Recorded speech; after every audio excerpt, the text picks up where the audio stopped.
Bura canlı mı? Ne düz bu yana geldi. Yer sıkıma taşın. Keçin çağrı da bala. Keçin çağrı. O da çaldı. Bakı.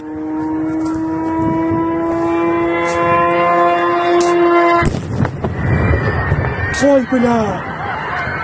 Uşaqları çıxardı.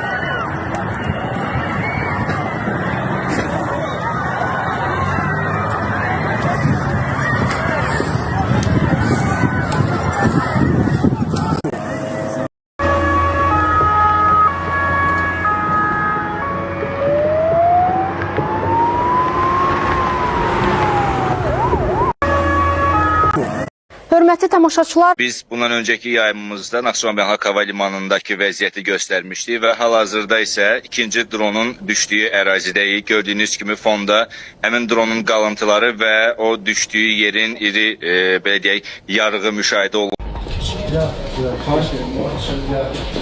Hal-hazırda gördüyünüz kimi Naxçıvan Hava Limanıdır. Dron hücumundan sonra İranın Naxçıvana dron hücumu nəticəsində xəsarət alanların şəxsiyyəti məlum olub. Hücum zamanı xəsarət alan Bak vurdu. Sen...